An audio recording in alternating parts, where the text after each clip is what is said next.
pilot in the squadron, how often do you have to sit alert or go up there and do that mission? We sit alert on a regular basis, right? So all the squadron guys are on alert on a regular basis, and these days it's more than it was a couple of years ago, because now we're getting the F-35, and from now it's only F-16s on alert. Definitely want to talk about kind of your upbringing, your path into the Viper there, talk about the Danish Air Force, F-16s, demos, combat ops, all the above. Good old single-engine F-16, that brings up a lot of thought, right? When you're flying, at least it did for me on the later time in ops, when you're flying a really long way from friendlies, right? It's a single engine. Viper is delicate. It's very, it's very sensitive to stuff, right? It's a lightweight, small fighter, right? What does the average day in the squadron look like? We do 24 hours QA, and if you work a lot, but also get a lot of time off because you work a lot, it's easier for having a family life and stuff like that. And I know from many of my US colleagues that it's not always an easy balance. The Air Force, the military just hasn't figured out how to crack that nut. I guess it's been a thing. The US Air Force has done that for so many years, right? People are very good at their work, but if you burn out after 6 or 7 years, I mean, it's problematic. I think at some point, it's only so much money can do, right?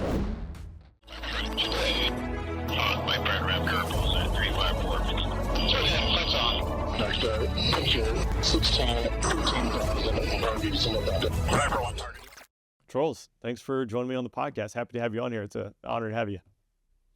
Thank you very much for inviting me. My pleasure. Well, I got a large European audience, and so it's always good to get some European Viper representation. So today, definitely want to talk about kind of your upbringing, your path into the Viper there, talk about the Danish Air Force, F-16s, demos, combat ops, all the above. So I think we got a lot of ground to cover today. Sound good. Before we get rolling, I'll kick it off here with a little bio, but Troels, TEO, Vang, you're Denmark's one of the most experienced F-16 pilots. Been flying the Viper for over 20 years, that's awesome. You've been an instructor pilot in the F-16 for the last 10 years, and you've been flying the Royal Danish Air Force F-16 demonstration profile across air shows across Europe since 2017. You've been in operations including Libya, Iraq, and Syria, as well as the Baltics, and I'm sure we're just scratching the surface. What did I miss there? Maybe you got it all. You didn't miss a thing. So yeah. Well, I like to kick it off. What was your path into flying, and how did you get interested in it? Well, actually, you mentioned the experienced pilot, right? So it's actually not. We have many experienced pilots in Denmark, because the Air Force is a little bit different here, because it's not completely uncommon for people to stay in a long time as fighter pilots, even though they don't progress career-wise, like being generals and stuff like that. So I think that's a little bit different than most US Air Force career paths, unless you are in the Guard, if I'm correct. The Guard and the Reserve would probably be comparable to it, again, not being super familiar, but talking to, European buddies. Because the Air Force, the active duty, has tried to figure this out. And I've joked, maybe 5 or 6 years ago, Air Mobility Command started a track where if you just wanted to be a career pilot, you could raise your hand. I think they selected like 2 or 3. Everyone kind of joked, like the system is not designed for that. Yeah. So naturally, the guys who aren't going to progress but hang around, when the bad deals roll around, the thought is like, well, they're not on the slate to be a commander. We can send him on a 1-year remote assignment. I don't know what happened to those guys. They're trying to figure this out, and it would be something good that if we could figure out, because a lot of guys I just want to fly the Viper, be a tactical expert, fly the Viper, don't care about going up the ranks and getting stars and doing the political thing. But we have not cracked that nut. So that's how I understand it. We've been lucky enough to have U.S. exchange pilots with us for many years, and of course a huge benefit for us being a small Air Force, getting inputs from U.S. guys, of course. So we've experienced the difference in systems, like how. I mean, it's been a shock for some of the U.S. guys coming to Denmark, like. You guys leaving work already? It's great. but no, it's a different system, right? So so it's not as uncommon for us to be to actually have a flying career that is quite long, being still tactical and on a we only have one fighter jet, which is lucky for us, the Viper. So I had that since 1980. And back then it replaced the Starfighter and the Dragon, the Swedish Saab Dragon. So, but we've had the F-16 for like as long as anybody can remember, right? So, Yeah. So for us, it's a more of an, it's not an uncommon career in the Air Force to actually stay with the fighter jet for, well, 20 years if the doctor approves it, right? So, yeah, that's awesome. I think, yeah. again, But for me, I started out as having to choose between. I was a little bit drafted for the army, right?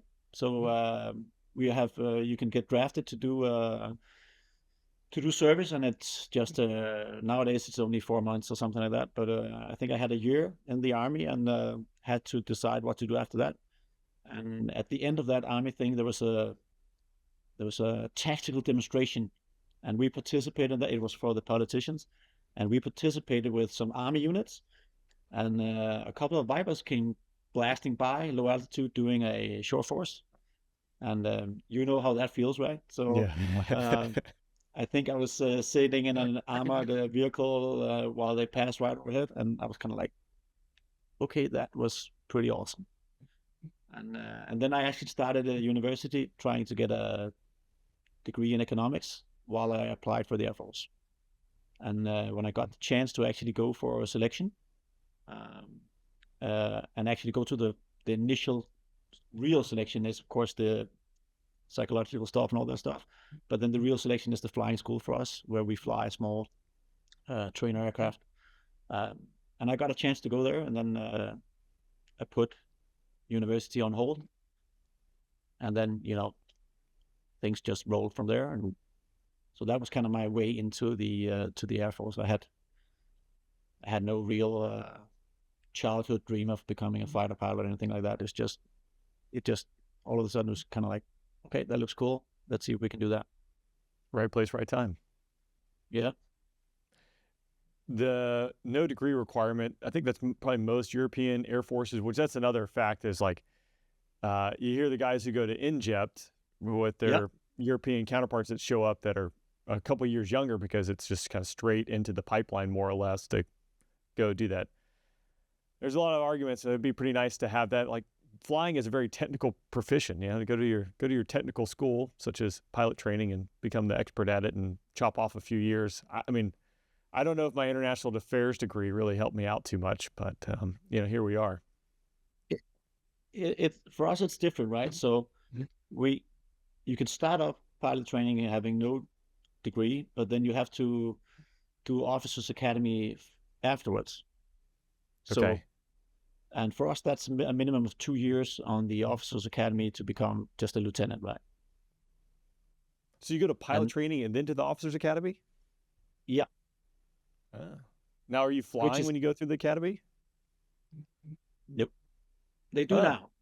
It's been changed over the years because we haven't really, the solution right now, and that's of course an unofficial opinion just by myself.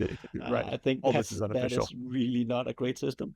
But we've been trying to change it over the last many, many years that, okay, you get selected, you do the pilot training, then you go officers academy, no flying, and then you it's really hard to find a good compromise. And when I did it, I went through the 6-month selection on the small trainer aircraft, where they actually find out if you can cut the training on NGEP, for instance, before they send you there. And then 2 years of officer academy, no flying. And then you go to for my I went to Canada, so that's in Saskatchewan, Canada, right, where they had some training up there. Actually, it was a big thing back in the 60s as well. We sent pilots there, and then in the 70s we started sending them to NGEP for the first time, and then somebody in the Air Force bought a Challenger, around 2000. And then part of the deal was that 6 students had to go through the Canadian Training Center. So after 2 years of officer school, I went there with 5 good buddies. We went to Canada for our training. So I haven't been to Inject. Yeah, you just want to stay cold. I mean, I don't know. I didn't go to Inject. I've been to Shepherd. Yeah, quite warm. As an instructor, or no? Actually, when I was doing reserve officer training course. So when I was in college, they would send you in the summertime for like 4 weeks, and so I went 4 weeks, and we got a T-37 ride and see what it was like. But nice. Yeah, it's quite warm. I imagine slightly different than Denmark. Very different.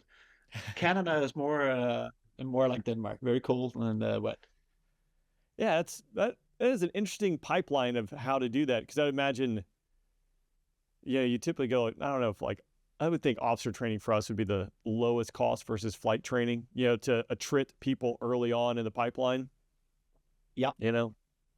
It's a requirement. You have to, it's changed. So in the old days, you could actually be a pilot without being like a real officer. But that's the way it is nowadays. You have to go through the complete officer academy of it. I think it's at least 2 years of on that. So it's kind of weird because you could still fail NJET, right? Yeah. But I think, and then again, that's my own opinion. I think somebody in the Air Force didn't really mind that, because if they took the officer school first and then failed NJET, they were still part of the company, right? They couldn't have other jobs. Valid. So for recruiting, it's still pretty good, right? Yeah, you still feel the need, and then you got them on the hook at least probably for 3 or 4 years, I would imagine, based on commitments. So interesting. Yeah. Your time, Canada. The Hawk is their jet trainer, and then it's something similar to T6, a Pilatus, right, for their turboprop trainer. Is that what you went through? It is. It's called the Harvard. Okay, that's right. I'm pretty sure it's exactly the same. So it's a 1,200 horsepower propeller. Pretty nice aircraft, actually. Powerful, and can do all the things you need to do for basic pilot training, loops and rolls and stuff, right? And some good avionics as well. I imagine it's probably like a year pipeline there as well. Then you're on to the F-16 schoolhouse. Yeah, actually it was like 16 months there. So you were on the Harvard first, and then on the Hawk, and then there's a fighter lead-in training as well, where you go to another base. You go to Cold Lake in Canada where they also have the Hornets, and you go there for a fighter lead-in course of 4 to 5 months. And then where'd you do your F-16 training? Denmark. So back then we had a full OCU in Denmark for the entire F-16 training. And nowadays we do it at Tucson. So we have Tucson. It's a mix of of several nations down there at Tucson doing their Viper training, right? Yes, I'm pretty sure the Dutch as well have a detachment down there. Maybe some of the Norwegian guys, when they had the F-16.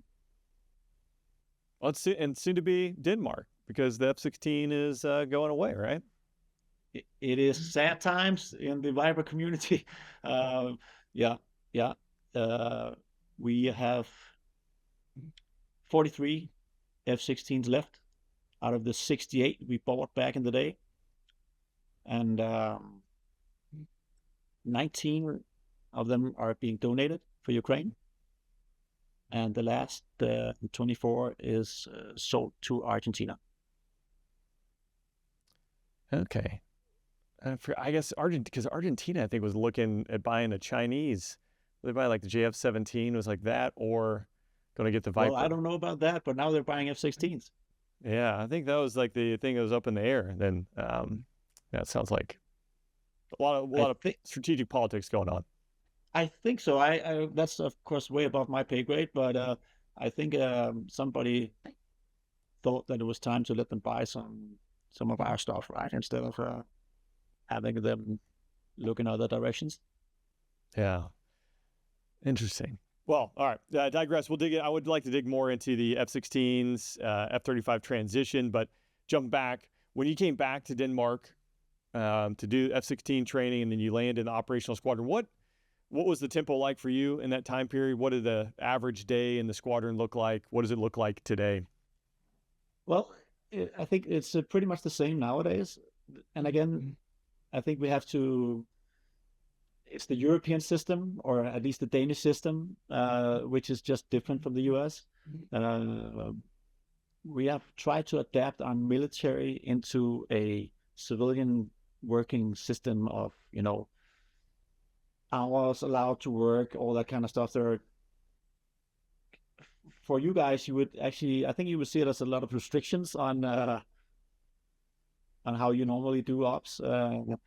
Because for us, a normal working week is a 37-hour work week, right? So is that for the entire nation, or is that for what the Air Force is for the entire nation? Okay. Like all public, that if you're government officials and stuff like that, right? So it's a 37-hour work week. You can get a special deal to get it to 42, and you can do more work, of course, but that you get time off, right? Which is a concept that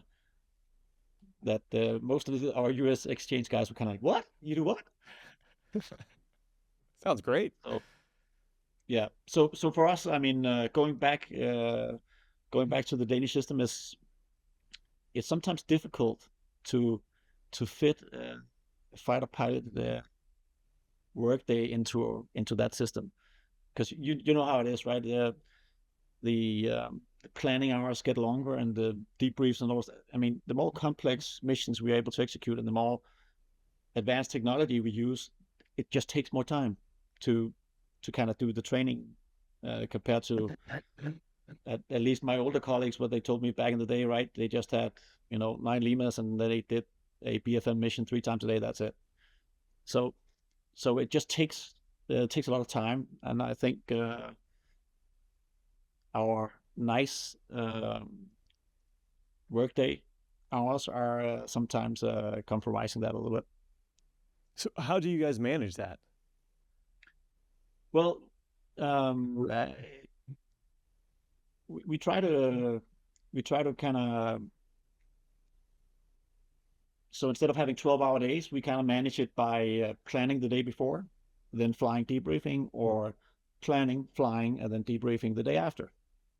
So it to kind of, instead of having sometimes we just do long days, right? And then we have no problems working 12 or 14-hour days. That's okay. And then we just have time off on another, a couple of weeks later, or whenever it suits, right? So that's not a problem. But for daily training, we try to keep, like from 7 to 16 in one day, right? For everybody to work to keep like the entire base there with everybody else into that, not to have too many hours.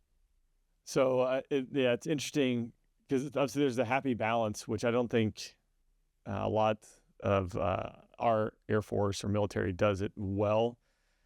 But like, for instance, would be like Operation Noble Eagle. So guys who are sitting alert or flying airborne caps over the nation to intercept rogue airliners, etc. There's periods where bases are picking that up, and it's still mixed in with the training cycle and things that are going on. So it would be like, all right, hey, you're flying O&E, on Thursday night, which is going to completely jack up your whole sleep schedule, et cetera, on the weekend, and you get like one comp day for it. But then the joke would always be like, oh, I want to take it on Monday or Tuesday. Like, no, sorry, we don't have enough bodies, or we don't have enough time to let you have that day off. So it sounds like, obviously, with it being more of a nation thing, I'm sure the laws are pretty strict that you're obviously compliant with it, versus it's kind of an administrative thing. It's also like a traditional thing, the mentality of how you design work weeks in a country, right? So I think it has something to do with traditions and history and stuff like that. But I guess that's also why we probably have more experienced F-16 pilots that are still flying, right? Because if you have the ability to take time off if you work extra, right, which is of course required, because we also do QRA. We do 24 hours QRA, and if you work a lot but also get a lot of time off because you work a lot, it gets more it's easier for having a family life and stuff like that. And I know from many of my U.S. colleagues that, as you say, it's not always an easy balance to be a fighter pilot and also have a balanced family life, for instance, right? So I think it kind of helps out there. Yeah, that's a great perspective. And I think something really to hammer home on is if you looked at, myself included, all the guys who got out of active duty, Yeah. Especially in the time period where the airlines were really hiring and everyone would say, the general's like, I can't pay you that much. I can't pay you that much.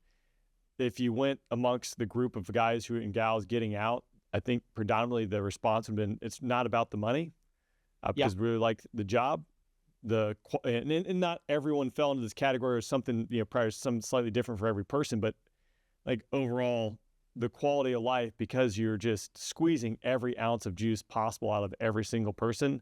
People are just tired. They want to be able to stay in one spot more or less, or have a little bit more stability or say where they go because, hey, the kids are young now. You don't want to move them to school, and that just, the Air Force, the military just hasn't figured out how to crack that nut.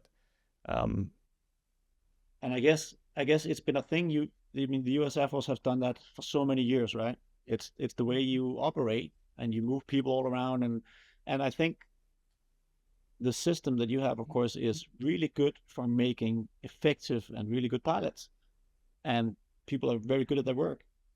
But if you burn out after 6 or 7 years, and I mean, if you can't replenish the force all the time with new guys that want to put in the work, it kind of defeats the purpose, right? Because all the best guys are the ones leaving, right? Because they burn out. Yeah, and then you just have to train new guys. Yeah, we have the safety net of the Guard, where it becomes the repository of all the wealth of knowledge. Guard and Reserve.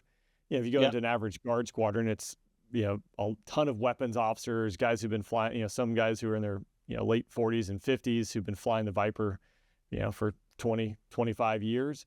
So that's kind of like the break glass if you ever really got to go back and pull the knowledge. But even that's wearing thin. And I think, like you said, like we've always been in this mentality of like, we'll just produce new ones. Well, how long does it take to produce a 10-year weapons officer? Like 10 years. Well, at some point, like, how much does it cost, right? Yeah, we don't have enough money to keep doing that. We don't have enough time to keep doing that. So figuring out a way to retain people, that is a topic of conversation that it really caught wind probably the 2015 timeframe in the U.S. Air Force. Got a lot of momentum behind it, and then I think it's kind of dwindled off, and then it'll probably pick back up because at some point you'll hit a breaking point. And I think Rain's humble opinion is we're there, and it's all the undertones are there, but we're still able to kind of band-aid it together with just kind of producing, putting a lot of bodies at the problem. But yeah, it's problematic. And I think at some point, there's only so much money can do, right? I mean, it always helps, of course, and you can start by throwing money at it and see if it's going to solve your problem. But people needs to have some kind of balance in life, and it could be more than just money. And anyways, for us, we've been able to so far. It's not all super great in Danish Air Force, so that's not what I'm saying. But I think one of the reasons is that you have the opportunity at some points to throttle down a little bit instead of having that high-paced, super operational career all the time, always aiming higher and higher. But you can actually throttle down a little bit at times in your life where you need to work less than more. That's an option anyways. And I think that's one of the things that keep some people in, for sure. Yeah, that's good. And hopefully one day we'll figure it out, because again, I think in general statement is like, it's the best job in the entire world. Like, yeah, if you at times it's the best. Yeah. And then like the flip side there, it's not perfect. And there's a lot of gripes, and especially, I think no matter where you go, you're going to have that, but yeah, you can fix some of these little things that are not necessarily little problems to solve, but they are little quality of life things that would keep people around probably a little bit longer, I think, in our Air Force. But again, no one cares about my opinion, so I digress. Well, sometimes, well, I'm not going to say nobody cares about mine either, but it's a lot of pilots have been shouting and screaming about some of the issues that they think could retain people in all air forces, and sometimes you don't feel like they're getting hurt, right? So I guess that's a common thing all around. Yeah. What operational tempo? What was that like for your early days in the Viper? Sorry again? What was the operational tempo like for you in the early days in the Viper? Because I was the Danish Air Force participating in Operation Enduring Freedom. Yeah. So for us, we started out. I mean, it was back in the day they called it the Flying Club because it wasn't really operational. It was the Cold War, and people flew a lot, but everybody knew nothing's going to happen, right? We're not participating in anything. We're just sitting here in little Denmark, and so they flew a lot and stuff like that, but nothing was really happening. And I think on the F-16, one of the first ops was Afghanistan. So back in 2003, when it started getting serious and not just a flying club. And we participated there for the first time. And I think that was the time I came home from my initial pilot training in Canada and started on the OCU. We had some guys going to Afghanistan back then as the first ops. They flew out of Kyrgyzstan across the mountains and into Afghanistan and then back again. So a kind of rough operations with 2.5 hours back and forth between theater. Yeah, so with probably Kyrgyzstan, is that what you said they were operating out of? Which is long hike, and then especially those are some big old mountains to be flying over in your single engine F-16. The good old single engine F-16 that brings up a lot of thought, right? When you're flying, at least it did for me on the later time in ops, when you're flying a really long way from friendlies, right? It's a single engine. Yeah, having two in that case would be pretty nice. Although all your motors are GE motors, correct? Nope. Pratt's? They are actually, it's not that, okay, maybe it's 10 years ago, but it's not that long ago we had the good old 100 engine, right? Really? Sorry, 200 engine. Yeah. Now we have the 220. Okay. Yeah, regardless, over bad guy land, over the mountains, and your single engine fighter, it's a bit of an extra risk that you buy when you go out there each and every time to do that. But yeah, it's tried and true, for the most part. When you do that transit of 1 hour after being in some theater somewhere going to home base, and the 45 minutes of that flight is over hostile territory, right? You're kind of like, okay, this is not where. Yeah, come on. On the other hand, it is. I mean, knock on wood and all that stuff, but it is very reliable, right? Well, not that it's funny to mention, but one of the recent episodes I released was with Vinny, who is a Tomcat pilot that ejected in Iraq with engine failure. I mean, he got two, and can't make it happen. So, just sometimes there's no fail safe there. Yeah, sometimes it's just not your day. Hopefully you can get picked up quick, because it's, again, not where you want to be, especially a spot that you just bombed, or you just bombed a bunch of their buddies. So, there's a lot of things to think about when you have that transit time there all alone. So that's when we started being kind of real operational, was in 2003. And then after that, we were home for quite some years, and then it really took off with the Libya war, right? So the Arabian Spring and all that stuff.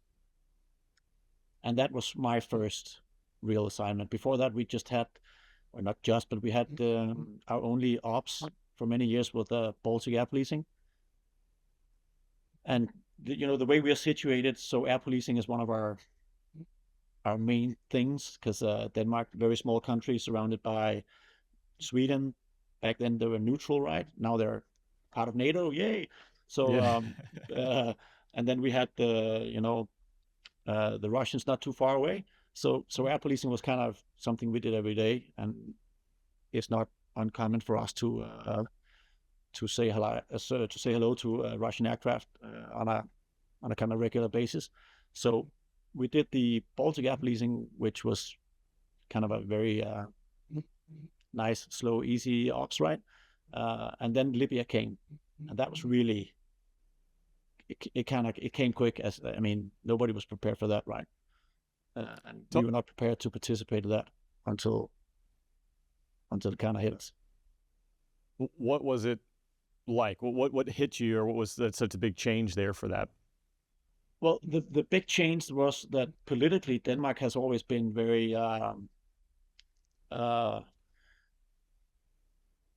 like for foreign policy we've been very conservative of not just joining whatever ops was going on. So actually a lot of us that in the fighting end was kind of surprised that it actually happened with the speed it happened and with the political support that it happened. Because I mean, we didn't see that coming until it was actually there. It happened so fast back in 11 that we went from 0 to deploying in a civilian jet from an East European country, and I didn't know where we were landing. Really? Well, so personal opinion, not the official statement of the Danish Air Force, or whatever, but just talking, because why do you think that changed? What transpired that fueled that? What was going on, social, economic, geopolitical, that fueled that? I think there was, well, back in the day, somebody criticized us for having a very weak foreign policy, right? And kind of, that's a long story, right? But I think we were trying to also with our army efforts in Afghanistan to be more participating in solving crisis around the world, and wanted to participate, to be a proper ally to many of our allies, both in NATO, but also, being good friends with the right countries. So I think there was a tendency back then. And then there was that feeling of injustice when, the Libya conflict was kind of like we have an evil dictator bombing his own population, and they sold the ops as this is a no-fly zone. So I think the politician had this picture of us as gallant knights flying in between evil and good, and not, not bombing and killing a lot of stuff, but actually just saying, no, you cannot bomb your own people, and just, we establish a no-fly zone. It sounds very, very, it sounds very positive, right? Doesn't sound like you go somewhere and really bomb the shit out of them. Yeah, police just stop everything and not offensive operations, more or less. It sounded it sounded more like we're trying to kind of save somebody here with putting in ourselves in between and saying stop. But it changed. But that's not really what happened, right? So, I mean, I think for many of the politicians, they didn't see it as such an offensive operation as it happened to be, right? Because if you want to establish the no-fly zone, you have to make sure nobody can interfere with that. So was Denmark, offensive operations, was it pretty busy? Or going after like surface air missile sites? We joined 1 or 2 days after the US started, which is very uncommon for Denmark to be right in the beginning of the action right there. So I think the first couple of days was just the US and the Brits that kind of started out, and we joined as fast as we could. And I think that surprised a lot of us also on the operational side, that our politicians was that willing to go and make an effort there. So yeah, because it happened really fast. Yeah, and like the difference between some other conflicts that Denmark might have been a part of, like Kosovo, I think, still air policing, right? But not a lot of kinetic effects coming off. Nope, not a lot. Just air policing, and we had some caps over the Mediterranean back then. And But then for Libya, though, I mean, it was kinetic operations. What you're saying? Sorry, say again. But for Libya, it was more kinetic operations. It was really, it was really kinetic. It was, I think we dropped some of the first GBU 31s, Bravos, because we were the only ones that brought them. Wow. Yeah, so I think something like that. It happened. We were not mentally prepared that it was going to be such an offensive operation, because we also had the mindset that we were intercepting MiGs and forcing them not to fly and bomb people and stuff like that. So most of our preparation evolved around that. What is the air picture and how are we going to make sure they don't bomb civilians, right? Where were you operating out? You guys were operating out of Eastern Europe? No, we were operating out of Italy, Sicily. Okay. Yeah, so not too far of a flight there. That was the best ops ever, right? We were half an hour flying. That's great. And you're in Italy. Food is great, weather's great. I mean, it was... Yeah. I did divert to Sigonella once. I was like, that was the best divert decision I've ever made. Wise choice. There were worse spots to be in the world. Oh yeah, for sure. I've been there too. So with the air picture is an interesting piece, because we back up into the 80s. I've talked to some guys who were flying then, right? Like obviously Gaddafi had MiGs and he was flying MiGs. They had an Air Force, but in that time frame for you, like I actually don't remember. Did he actually launch?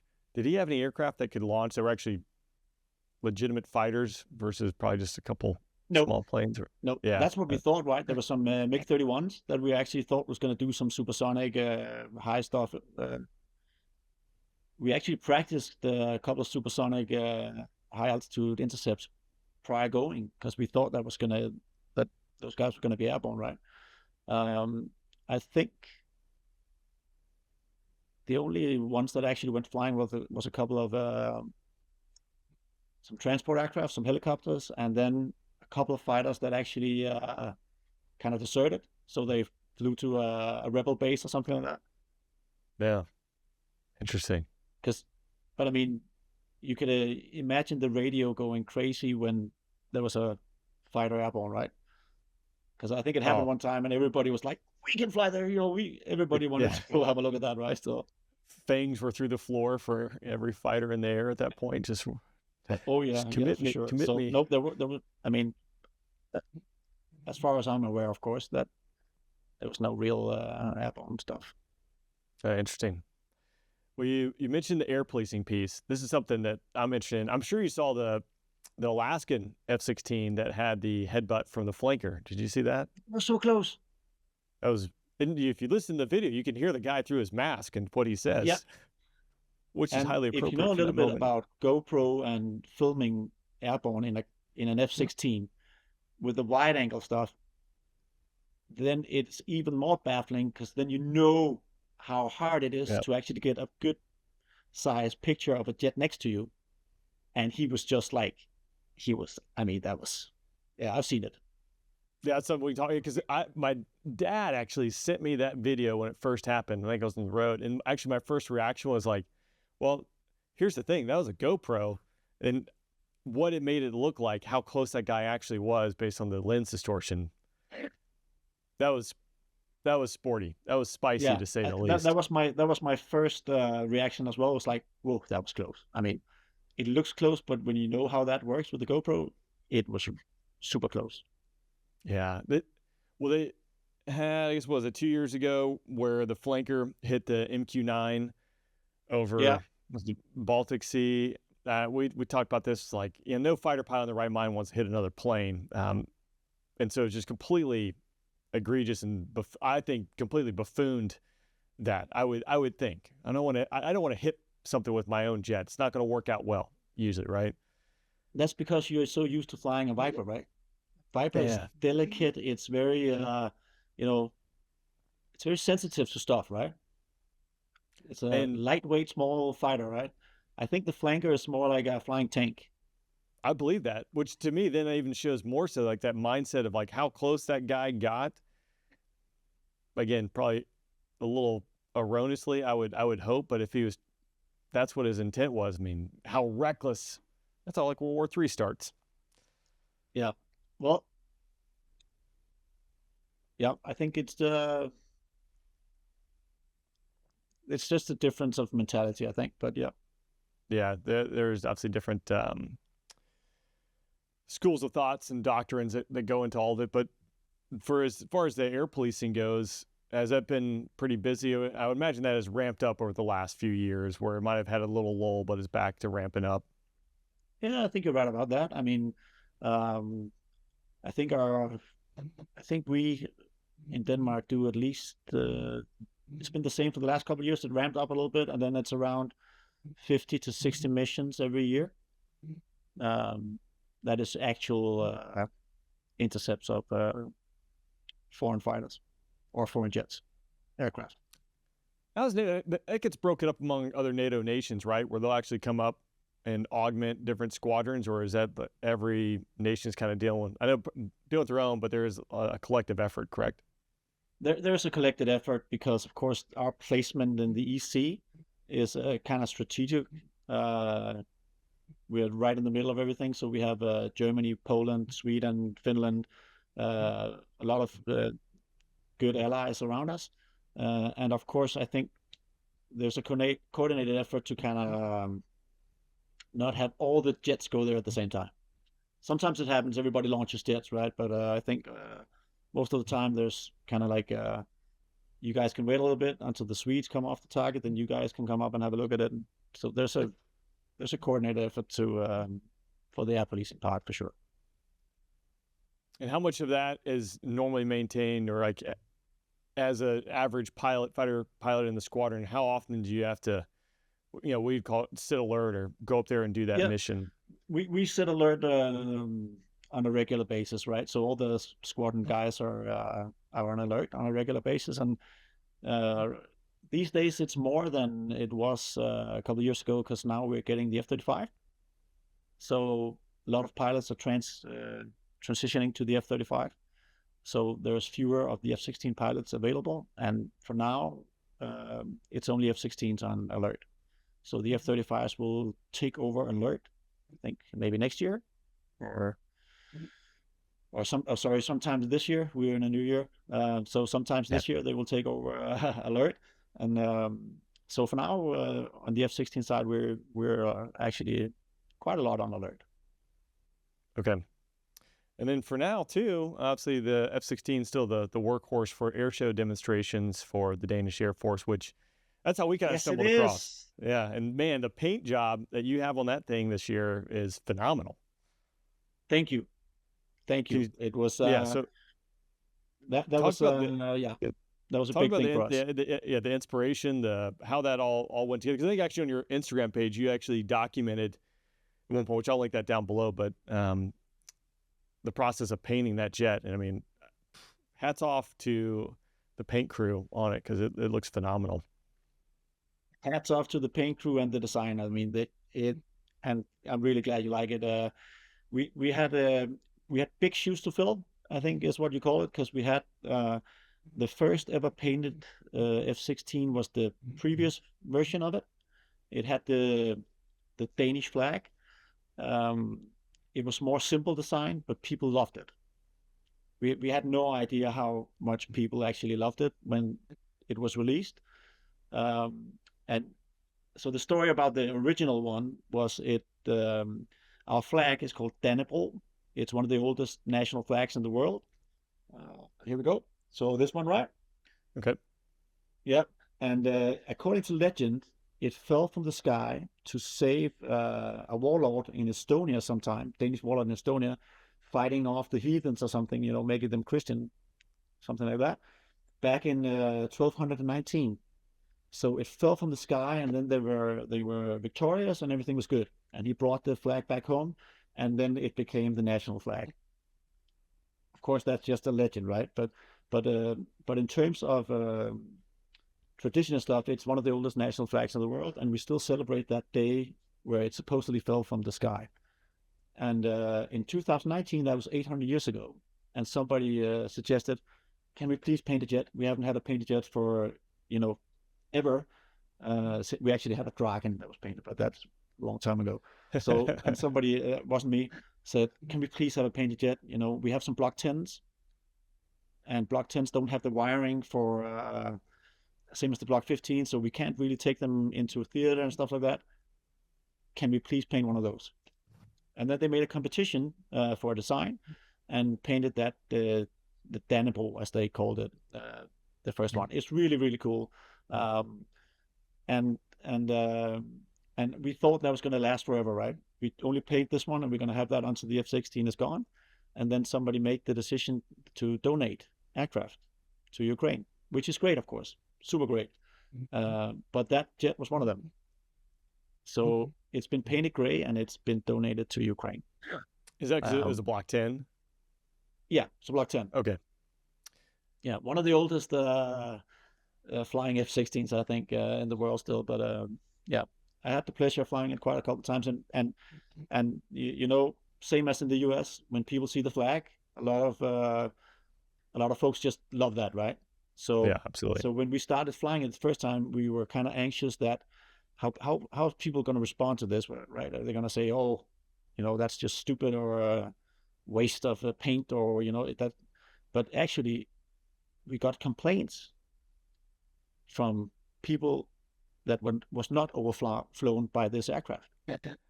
Because at the 800 Jubilee Day, we flew the aircraft around Denmark, and people complained like, so you don't like us here in, this little small town somewhere? We're like, right. No, we love you, but I mean, there's only so much fuel on an F-16. We can't really, go everywhere. So it had a tremendous positive effect, and also a great reception in Denmark. And then when we had to paint it gray and donate the aircraft, we suggested that we painted another aircraft to kind of still have the flag flying, but then add another theme, which was the 50 years of the Viper. So did you guys put that as a civilian competition, or competition that's out to the entire nation that anyone can enter and compete, or is it internal to the Air Force? How did that work? It was for the first jet. Okay. The first jet was just a competition for everybody. I think it was in relation to an air show. So we don't have one this year. We didn't have one last year, but usually we used to have a large Danish Air Force that shifted between the bases in Denmark every 2 years, free for the public to come in, and it's really draw a big crowd, right? So usually more than 100,000 people came to watch that, and it was in relation to that the competition was out to paint the jet. That's what I think, anyways. But okay. But for the second jet, there was no competition. It was just we asked the boss, hey, what do you think about this? It's a good time to celebrate 50 years of Viper, right? It's amazing to have a jet being on top of its game for that long, and we've had it in Denmark for 44 years. So I mean, if we combine that, so we still have the national flag on one side, and then on the bottom we have a falcon, wings in, diving for a prey, and then 50 in the middle. Yeah, man, it's cool. I got to go into the paint shop once, and that was just, I guess, naive and not really fully understanding, because we had a couple tail flashes that were painted up. Yep. At the time, which were pretty cool. And then going into the paint shop and actually see these maintainers, they're artists, which normally they're just painting whatever, a gray jet with some stenciling on it, and they don't really get to kind of show their true colors. But to I guess take a design, transpose it onto the body of an F-16 and make it look good, especially when it's dynamic, like a Falcon on it and stuff to me I'm always really impressed by that. It's super impressive, right? And I'm so glad I found out, of course, that the U.S. Viper demo was painting a jet, right? And I was so afraid that it would be something that would, be in competition to our jet, because we were releasing it a little bit later, right?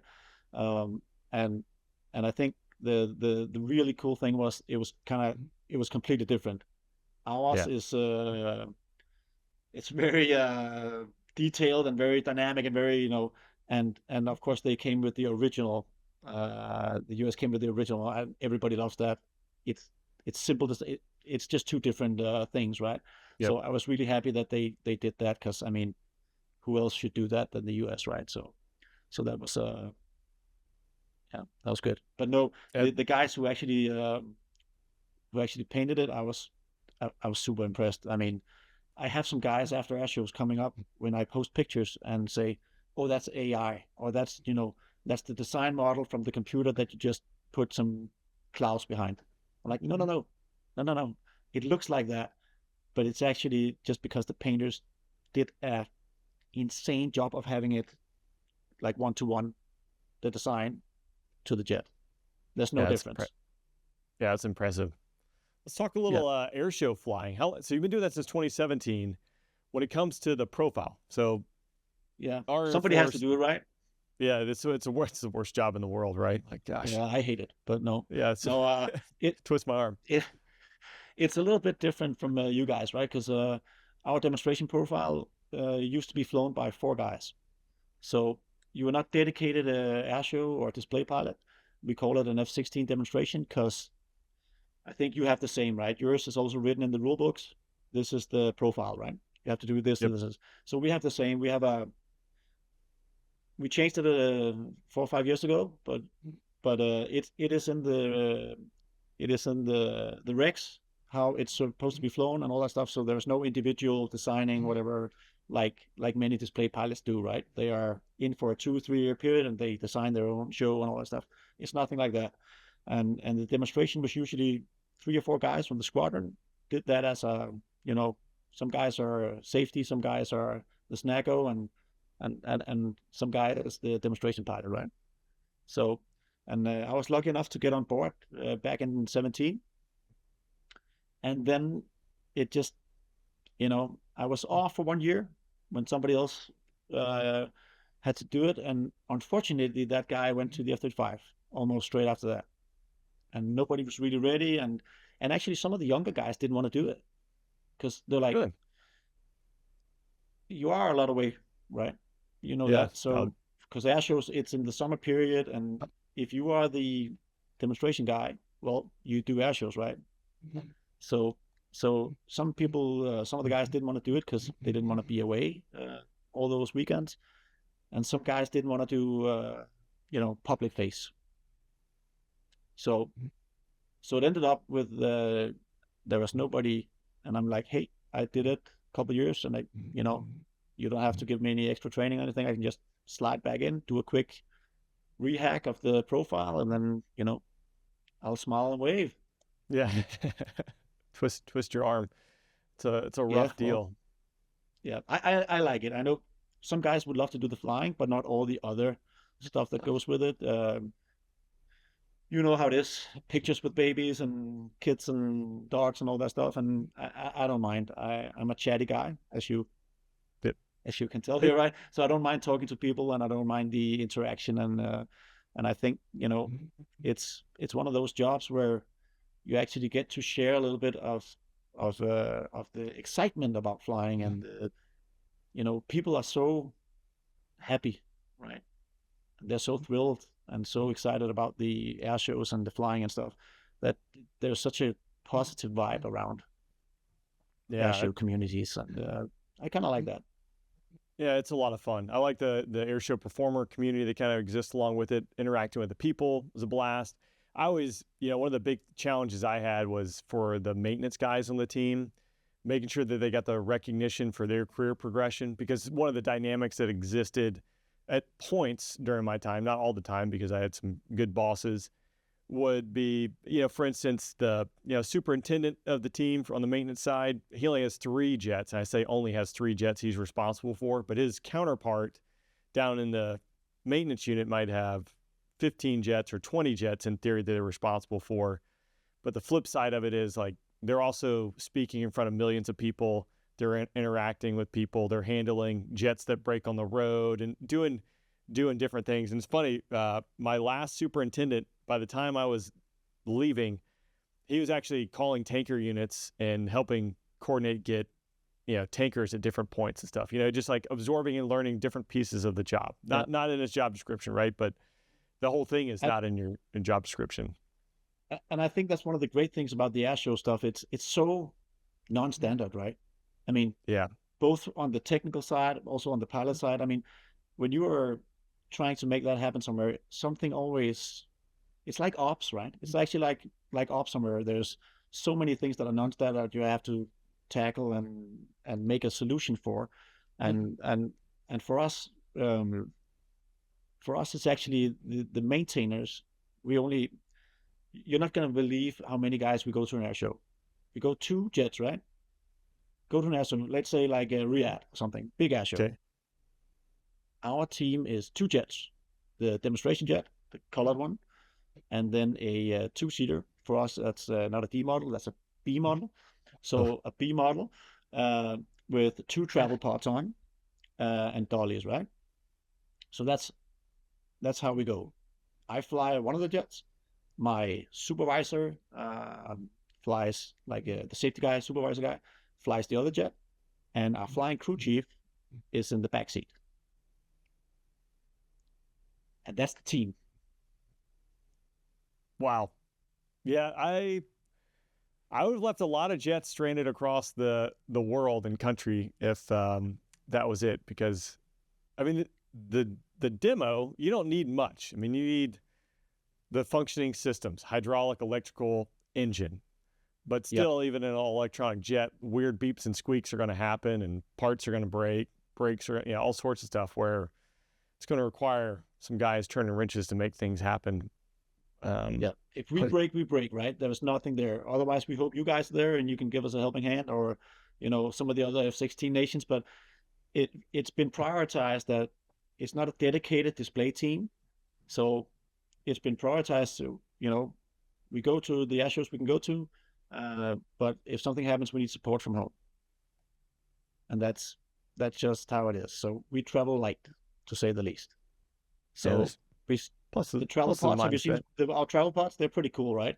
You can take, it looks like there's quite a lot of room. So it has slides. You slide like a floor into it. So you can have, if you want to, you could have golf bags and stuff like in there. But that's where we have all our luggage.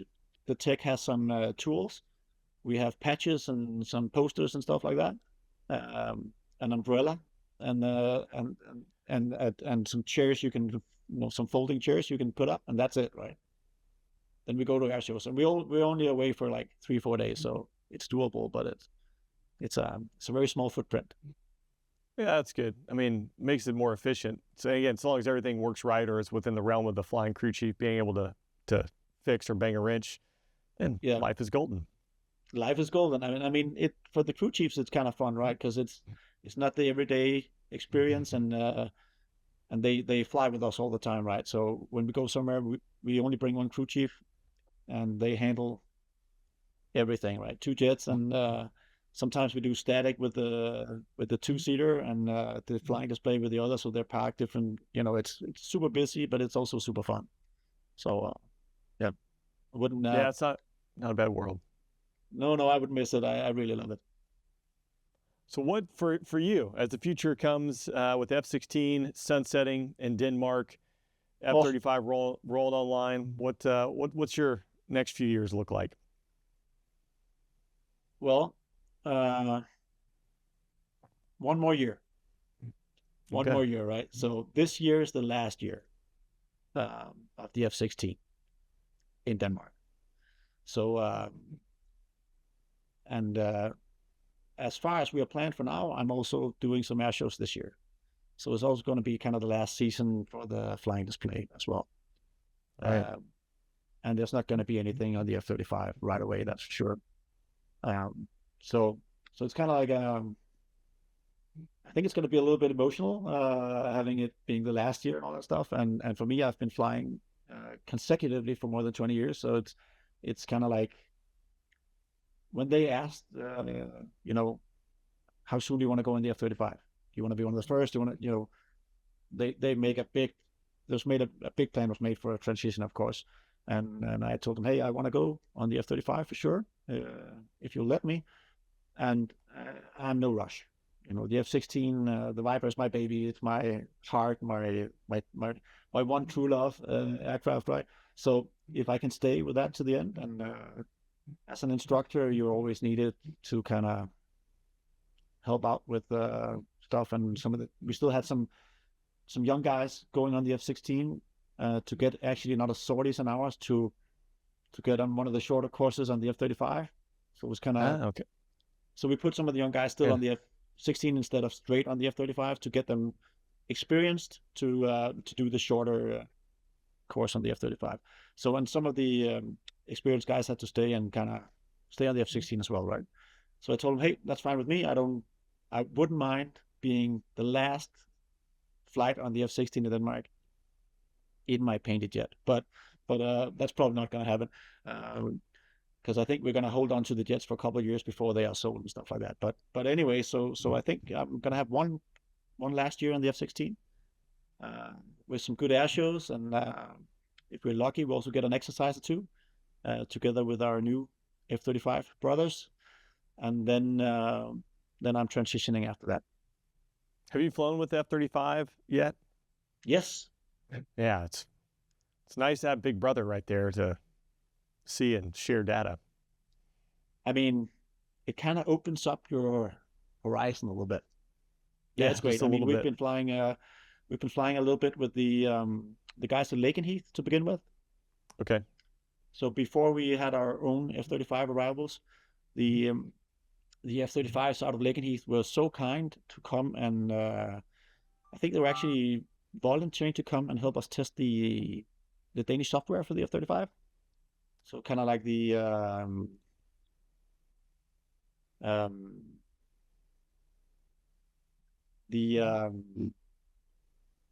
before we actually had our own F-35s. So they did that, and then